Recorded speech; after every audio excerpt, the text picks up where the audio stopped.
എല്ലാ പ്രേക്ഷകർക്കും വിഷു ആശംസകൾ നേർന്നുകൊണ്ട് ആദ്യ വാർത്ത ആരംഭിക്കുകയാണ്. നല്ല കാഴ്ചകളിലേക്ക് കൺ തുറന്ന് ഇന്ന് വിഷു. മുതിർന്നവരിൽ നിന്ന് കൈനീട്ടം വാങ്ങി പുതിയ കാർഷിക വർഷത്തിലേക്ക് പ്രവേശിക്കുകയാണ് കേരളം. ഏതു ദൂസര സങ്കൽപ്പങ്ങളിൽ വളർന്നാലും ഏതു യന്ത്രവൽകൃത ലോകത്തിൽ പുലർന്നാലും മനസ്സിലുണ്ടാവട്ടെ ഗ്രാമത്തിൻ വെളിച്ചവും മണവും മമതയും ഇത്തിരിക്കൊന്ന പൂവും. കേരളം പുതിയ കാർഷിക വർഷത്തിലേക്ക് പ്രവേശിക്കുകയാണെന്ന്. പ്രകൃതിയിലെ രണ്ടു വൻ വെല്ലുവിളികൾ കടന്ന് പുതിയ നിലമൊരുക്കാൻ തുടങ്ങുന്ന ദിവസം. പ്രളയവും പിന്നാലെ വന്ന കൊടും ചൂടിനും ശേഷം പുതുപ്രതീക്ഷയിലാണ് മലയാളികൾ. മനസ്സിലുണ്ടാവട്ടെ ഗ്രാമത്തിൻ വെളിച്ചവും മണവും മമതയും ഇത്തിരിക്കൊന്ന പൂവും. News desk news 18. വിഷുപുലരിയിൽ ശബരിമലയിൽ വൻ ഭക്തജന തിരക്ക്. പുലർച്ചെ 4-ന് നട തുറന്നു. 7 മണിവരെയാണ് വിഷുക്കണി ദർശനം.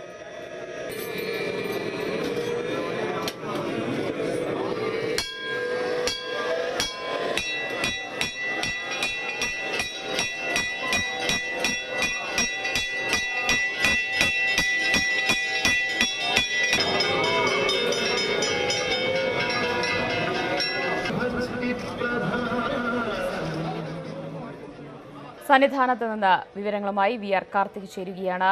കാർത്തിക്, ഐശ്വര്യത്തിന്റെയും സമൃദ്ധിയുടെയും ദിനമാണ് എന്ന്. വിഷുവാണ്. ശബരിമലയിൽ എത്രത്തോളം ഭക്തജന തിരക്കുണ്ട്?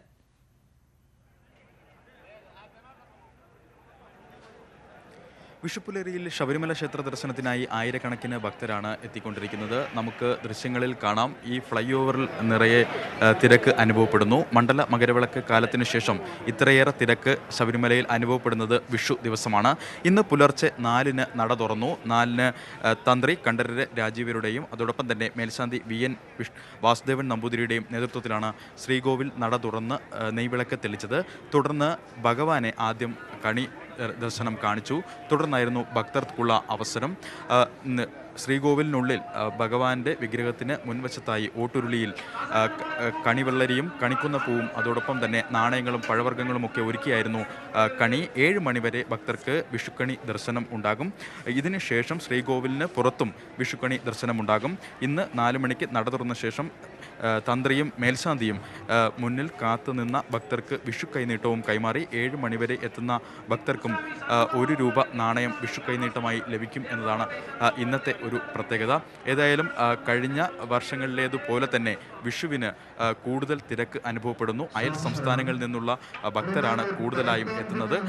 ഭക്തരുടെ എണ്ണം കൂടുന്നതിനനുസരിച്ച് ഉള്ള ക്രമീകരണങ്ങൾ പോലീസും ഒരുക്കിയിട്ടുണ്ട്. അധികം പോലീസ് സുരക്ഷാ ഉദ്യോഗസ്ഥരെ വിനിയോഗിച്ചു. തെരഞ്ഞെടുപ്പിന്റെ കൂടി പശ്ചാത്തലത്തിൽ ശക്തമായ നിരീക്ഷണത്തിലാണ് നിലയ്ക്കൽ മുതൽ സന്നിധാനം വരെയുള്ള പ്രദേശങ്ങൾ. കർശന പരിശോധനകൾക്ക് ശേഷം മാത്രമാണ് അയ്യപ്പ ഭക്തന്മാരെ പമ്പയിൽ നിന്നടക്കം കടത്തിവിടുന്നത്. തിരക്ക് കണക്കിലെടുത്ത് ഇന്ന് KSRTCയും അധിക സർവീസുകൾ നടത്തുന്നുണ്ട്. ഇന്നും നാളെയും KSRTC അധിക സർവീസുകൾ നടത്തും. ഏതായാലും വിഷുക്കണി ദർശനം ഇപ്പോഴും പുരോഗമിക്കുന്നു. 7 മണിവരെയാണ് ശബരിമലയിൽ ശ്രീകോവിലിൽ വിഷുക്കണി ദർശനം ഉള്ളത്. 7 മണിവരെയാണ് വിഷുക്കണി ദർശനമുള്ളത്. മറ്റ് പ്രത്യേക പൂജകളോ ചടങ്ങുകളോ ഉണ്ടോ വിഷു പ്രമാണിച്ചിന്ന്?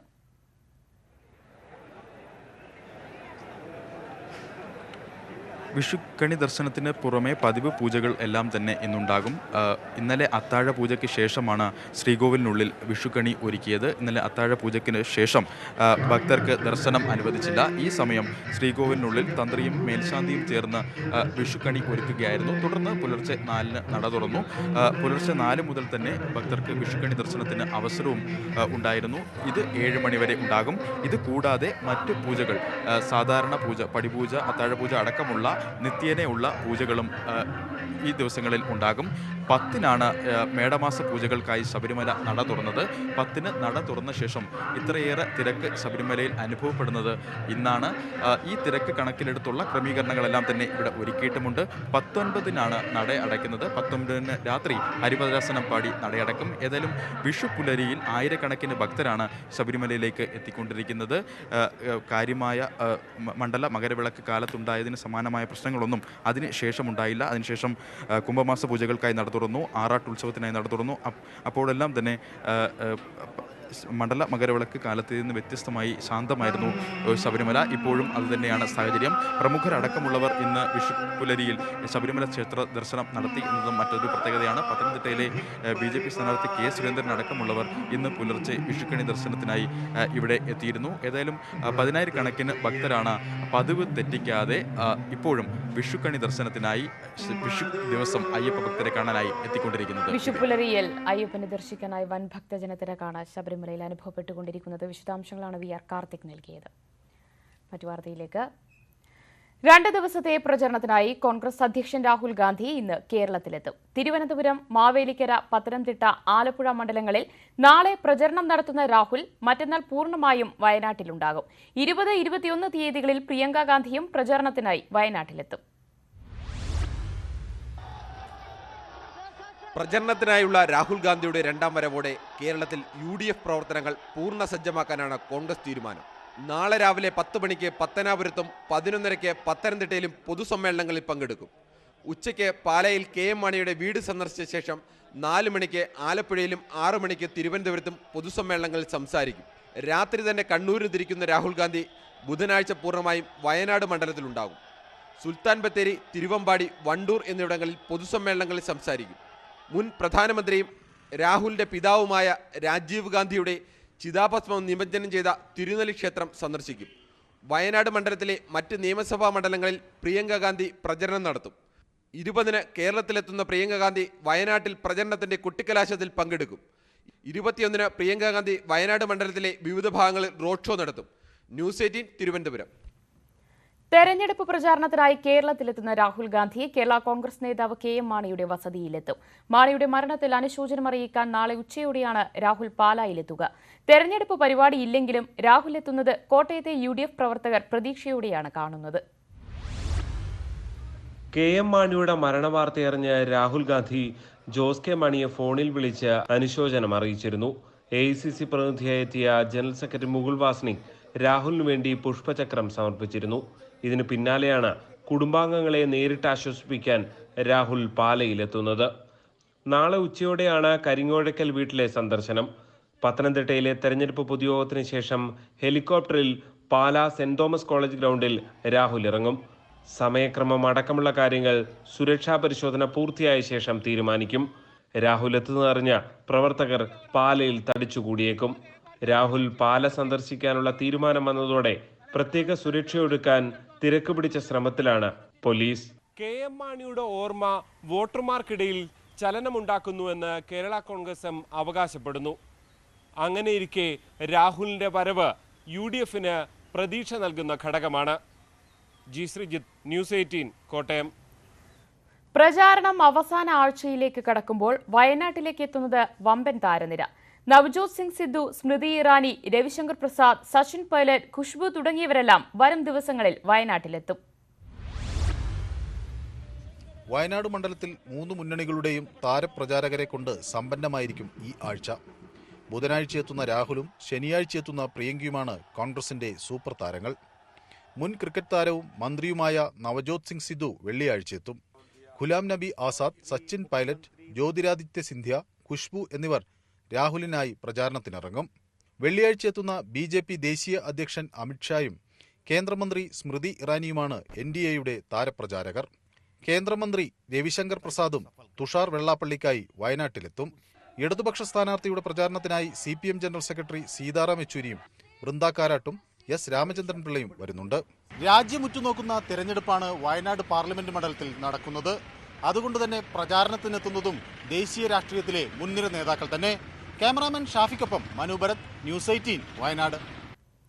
തിരുവനന്തപുരം മണ്ഡലത്തിൽ പ്രചാരണ മുനമാറ്റി കോൺഗ്രസ്. ഇടതുമുന്നണിയെ വിട്ട് NDA സ്ഥാനാർത്ഥി കുമ്മനം രാജശേഖരനെ തുറന്നുകാട്ടുന്ന തരത്തിൽ പ്രചാരണം ശക്തമാക്കാനാണ് തീരുമാനം. കുമ്മനം രാജശേഖരൻ വർഗീയ ധ്രുവീകരണം നടത്തുന്ന നേതാവാണെന്ന KPCC അധ്യക്ഷന്റെയും പ്രതിപക്ഷ നേതാവിന്റെയും പ്രസ്താവനകൾ ഇതിന്റെ ഭാഗമാണ്.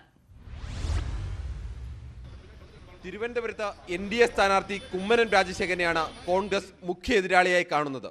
ഇടതുമുന്നണി സ്ഥാനാർത്ഥി C. ദിവാകരൻ പിടിക്കുന്ന വോട്ടിനേക്കാൾ തരൂരിനെ ബാധിക്കുക കുമ്മനം രാജശേഖരൻ പിടിക്കുന്ന വോട്ടാണെന്നും കോൺഗ്രസ് വിലയിരുത്തുന്നു. തിരുവനന്തപുരത്ത് പ്രചാരണത്തിന് പ്രധാനമന്ത്രി നരേന്ദ്രമോദി എത്തുന്നതോടെ ശബരിമലയടക്കം ഹിന്ദുത്വ വികാരം ഇളക്കിയുള്ള പ്രചരണം ശക്തമാകാനുള്ള സാധ്യതയും കോൺഗ്രസ് മുന്നിൽ കാണുന്നു.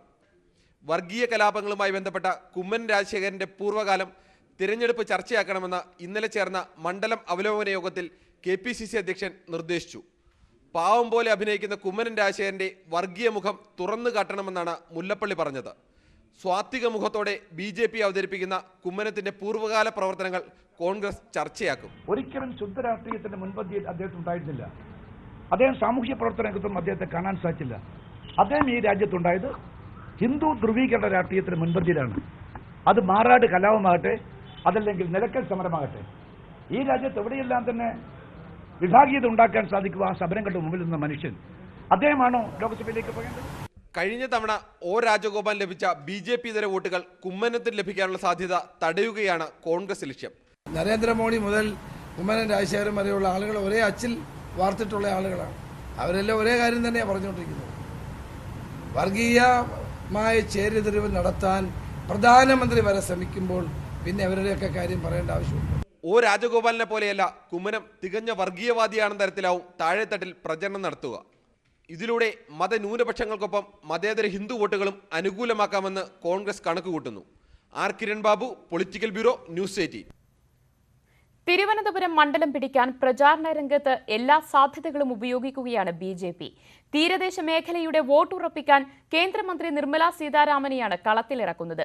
18-ന് നരേന്ദ്രമോദിയും തിരുവനന്തപുരത്ത് എത്തുന്നതോടെ പ്രചാരണ രംഗത്ത് വലിയ മേൽക്കൈ നേടാനാകുമെന്നാണ് BJPയുടെ പ്രതീക്ഷ. പ്രചരണത്തിന്റെ അവസാന ലാപ്പിൽ വലിയ കുതിച്ചുചാട്ടമാണ് BJP ലക്ഷ്യമിടുന്നത്. ഹൈന്ദവ വോട്ടുകളുടെ ഏകീകരണം ലക്ഷ്യമിടുന്ന തിരുവനന്തപുരത്ത് അതിന്റെ എല്ലാ സാധ്യതകളും ഉപയോഗപ്പെടുത്തും. പ്രചരണ രംഗത്ത് പ്രധാന വിഷയമായി ശബരിമല ഏറ്റെടുത്തു കഴിഞ്ഞു. BJPക്ക് കാര്യമായ സ്വാധീനമില്ലാത്ത തീരദേശ മേഖല ലക്ഷ്യമിട്ടും പ്രചാരണ പദ്ധതി ഒരുക്കിയിട്ടുണ്ട്. തീരദേശത്ത് സ്വാധീനമുണ്ടാക്കാൻ കഴിയുന്ന നിർമ്മല സീതാരാമനെ മുൻനിർത്തിയാണ് പ്രചാരണം. വേളി മുതൽ പൂവാർ വരെ നീളുന്ന തീരദേശ മേഖലയിൽ നിർമ്മല സീതാരാമന്റെ റോഡ് ഷോ ഇന്ന് നടക്കും. 18-ന് പ്രധാനമന്ത്രി നരേന്ദ്രമോദി കൂടി എത്തുന്നതോടെ മണ്ഡലത്തിൽ വലിയ മേൽക്കൈ നേടാനാകുമെന്നാണ് BJP പ്രതീക്ഷ. ന്യൂസ് 18 തിരുവനന്തപുരം. പത്തനംതിട്ടയിൽ തന്നെ പരാജയപ്പെടുത്താൻ മുഖ്യമന്ത്രി നീചമായ ശ്രമങ്ങൾ നടത്തുന്നുവെന്ന് BJP നേതാവ് K. സുരേന്ദ്രൻ. ജാതി മതശക്തികളുമായി ചേർന്ന് UDF-ന് വോട്ടുമറിക്കാൻ മുഖ്യമന്ത്രി ആസൂത്രിത നീക്കം നടത്തുന്നു. വിവരങ്ങൾ വെളിപ്പെടുത്തേണ്ട സമയത്ത് വെളിപ്പെടുത്തുമെന്നും K. സുരേന്ദ്രൻ പറഞ്ഞു. ഇവിടുത്തെ ചില ജാതിമത ശക്തികളുമായിട്ട് ചേർന്ന് UDF-ന് വോട്ട് മറിക്കാനുള്ള വളരെ ആസൂത്രിതമായിട്ടുള്ള പരിശ്രമമാണ് ശ്രീ പിണറായി വിജയൻ തന്നെ നേരിട്ട് നടത്തുന്നത്. പരാജയം ഉറപ്പായ LDF UDF-ഉമായിട്ട് ചേർന്ന് തന്നെ പരാജയപ്പെടുത്താനാണ് ശ്രമിക്കുന്നത്. എന്നാൽ മണ്ഡലത്തിലെ വോട്ടർമാർ ഇത് തള്ളിക്കളയുമെന്നുള്ള കാര്യത്തിൽ എനിക്ക് സംശയമില്ല. ബീഹാർ മുഖ്യമന്ത്രി നിതീഷ് കുമാറിനെതിരെ RJD നേതാക്കളായ റാബ്രി ദേവിയും തേജസ്വി യാദവും ജയിലിൽ കഴിയുന്ന ലാലു പ്രസാദ് യാദവിന് ചികിത്സ മുടക്കുന്നെന്നും കുടുംബാംഗങ്ങളെ കാണാൻ അനുവദിക്കുന്നില്ലെന്നും ആരോപണം. ഇരുവരുടെയും പ്രതികരണം ന്യൂസ് 18 അനുവദിച്ച പ്രത്യേക അഭിമുഖത്തിൽ. ബീഹാർ മുഖ്യമന്ത്രി നിതീഷ് കുമാറിനെയും BJPയെയും ശക്തമായി വിമർശിക്കുകയായിരുന്നു RJD നേതാക്കളായ റാബ്രി ദേവിയും തേജസ്വി യാദവും. നിതീഷ് കുമാർ BJPയുമായി ചേർന്ന് വ്യക്തിപരമായി ആക്രമിക്കുകയാണെന്ന് റാബ്രി ദേവി പറഞ്ഞു. देखिए उनकी लालू जी का कमी हम लोग के परिवार में भी कमी है, लेकिन बिहार के जनता में भी कमी है, महसूस करता है बिहार के जनता. BJPയും നിതീഷ് കുമാറും നെഗറ്റീവ് പൊളിറ്റിക്സിന്റെ വക്താക്കളാണെന്നും ലാലു പ്രസാദ് യാദവിനെ ജയിലിൽ സന്ദർശിക്കാൻ മക്കൾക്ക് പോലും അനുവാദമില്ലെന്നും തേജസ്വി യാദവ് ആഞ്ഞടിച്ചു. दुख की बात यह है कि मेरे पिता बीमार हैं, अस्पताल में हैं और मुझे अपने बीमार पिता से मिलने नहीं दिया गया. नेगेटिव पॉलिटिक्स जो है नीतीश कुमार जी या BJP के लोग जितनी भी आपकी संवैधानिक संस्थाएं हैं उसका पूरी तरीके से ये लोग जो है दुरुपयोग कर रहे हैं. ബിജെപി ഒഴികെയുള്ള രാഷ്ട്രീയ പാർട്ടികളുടെ സഖ്യം തെരഞ്ഞെടുപ്പിന് ശേഷം രൂപപ്പെട്ടേക്കുമെന്നും അവർ വ്യക്തമാക്കി. News desk news 18. ആദ്യ വാർത്തയിലേക്ക് വീണ്ടും. ലിബിയൻ തലസ്ഥാനമായ ട്രിപ്പോളിയിൽ വിമതർ ആരംഭിച്ച യുദ്ധത്തിൽ 120-ലധികം പേർ കൊല്ലപ്പെട്ടു. വിമതരും UN പിന്തുണയുള്ള സർക്കാരിന്റെ സൈനികരും തമ്മിലുള്ള യുദ്ധം 2 ആഴ്ച പിന്നിട്ടു. പരിക്കേറ്റവരുടെ എണ്ണം 561ആയി. ആരോഗ്യ പ്രവർത്തകരും ആക്രമണത്തിനിരയാകുന്നുണ്ടെന്ന് ലോകാരോഗ്യ സംഘടന പരാതിപ്പെട്ടു. ഗദ്ദാഫി കൊല്ലപ്പെട്ട ശേഷം ലിബിയയിൽ ഇതുവരെ സ്ഥിരതയുള്ള സർക്കാർ രൂപീകരിക്കാനായിട്ടില്ല.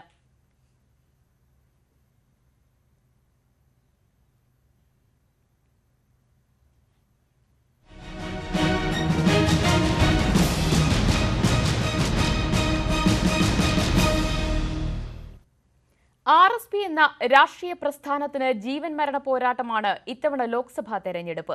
ഏക ജനപ്രതിനിധിയായ NK പ്രേമചന്ദ്രൻ കൊല്ലം സീറ്റിൽ തോറ്റാൽ RSPയുടെ രാഷ്ട്രീയ ഭാവി തന്നെ ഇരുളടയും. ഒരു നിയമസഭാ അംഗം പോലുമില്ലാതെ മുന്നോട്ടു പോകുന്ന RSPക്ക് കഴിഞ്ഞ തെരഞ്ഞെടുപ്പുകൾ തുടർച്ചയായ തിരിച്ചടികളാണ് നൽകിയത്. RSPയുടെ കുത്തകയായിരുന്നു ഒരു കാലത്ത് Kollam. N Sreekantan Nair, Baby John, K Pankajakshan, RS Unni എന്നിങ്ങനെ പ്രമുഖരുടെ നിര നീളും. ഒരു വേള 11 MLA വരെ RSPക്കുണ്ടായിരുന്നു. സംസ്ഥാന രാഷ്ട്രീയത്തിലെ പ്രമുഖർ നയിച്ച പ്രസ്ഥാനത്തിന് പക്ഷേ ഇന്ന് പഴയ പ്രൗഢിയില്ല. 2014 കൊല്ലം പാർലമെന്റ് സീറ്റ് നിഷേധിച്ചതിൽ പ്രതിഷേധിച്ചാണ് RSP UDFിലെത്തിയത്. ഈ തിരഞ്ഞെടുപ്പിൽ വിജയിച്ച് RSP തിരിച്ചുവരുമെന്നാണ് നേതാക്കളുടെ പ്രതീക്ഷ. നിർണായകമായ പോരാട്ടമാണ്. നല്ല ഭൂരിപക്ഷത്തോടു കൂടി വിജയിക്കും. ജനഹൃദയങ്ങളിൽ പ്രേമചന്ദ്രനെ സംബന്ധിച്ച് നല്ല സ്ഥാനമുണ്ട്. RSPയെ സംബന്ധിച്ചിടത്തോളം RSPയുടെ പൂർവ്വകാല ചരിത്രം അതിപ്രാധാന്യമാണ്. കേരള ജനതയ്ക്ക് നല്ലതുപോലെ അറിയാവുന്നതാണ്. 2014 NK Premachandran CPM polit bureau അംഗം MA ബേബിയെ തോൽപ്പിച്ചത് 37,649 വോട്ടുകൾക്ക്. എന്നാൽ പിന്നാലെ എത്തിയ നിയമസഭാ തെരഞ്ഞെടുപ്പിൽ RSP വട്ടപൂജ്യമായി. LDFിലായിരുന്നപ്പോൾ 25 പഞ്ചായത്തുകളിൽ സ്ഥാനം നേടി. ചിലയിടങ്ങളിൽ തദ്ദേശ സ്വയംഭരണ സ്ഥാപനങ്ങളുടെ ഉപാധ്യക്ഷ സ്ഥാനവും RSP നേടി. കഴിഞ്ഞ നിയമസഭാ തെരഞ്ഞെടുപ്പിൽ ഒരു നേട്ടവും ഉണ്ടാക്കാൻ RSPക്ക് കഴിഞ്ഞിട്ടില്ല. തദ്ദേശ തെരഞ്ഞെടുപ്പിൽ പഞ്ചായത്ത് അംഗങ്ങളുടെ എണ്ണം 2 കുറഞ്ഞു. കോർപ്പറേഷനിലെ കൗൺസിലർമാരുടെ എണ്ണം 9 നിന്നും 2. LDFിലായിരുന്നപ്പോൾ ഇരവിപുരം, ചവറ, കുന്നത്തൂർ എന്നീ നിയമസഭാ മണ്ഡലങ്ങൾ RSPക്കുണ്ടായിരുന്നു.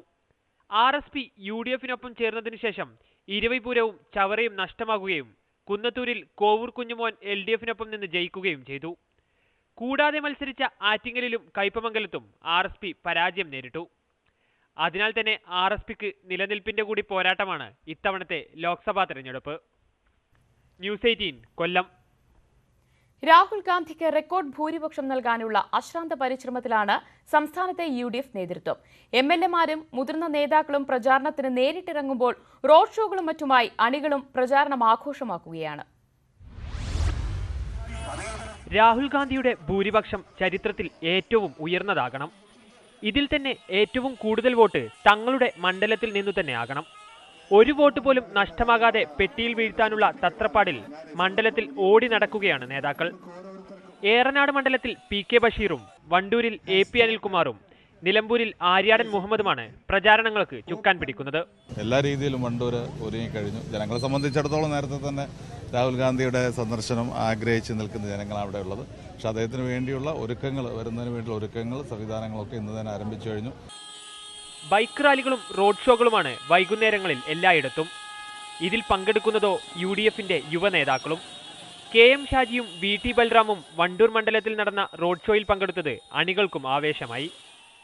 തെരഞ്ഞെടുപ്പിന് ഇനി ദിവസങ്ങൾ മാത്രമാണ് ശേഷിക്കുന്നത് എന്നതിനാൽ ദേശീയ നേതാക്കളെയും വരും ദിവസങ്ങളിൽ ഇവിടേക്ക് പ്രതീക്ഷിക്കുന്നുണ്ട്. രാഹുൽ ഗാന്ധി പങ്കെടുക്കുന്ന മലപ്പുറം ജില്ലയിലെ ഏക പൊതുയോഗവും വണ്ടൂരിലാണ്. ന്യൂസ് 18 മലപ്പുറം. ആദ്യ വാർത്ത പൂർണ്ണമാകുന്നു.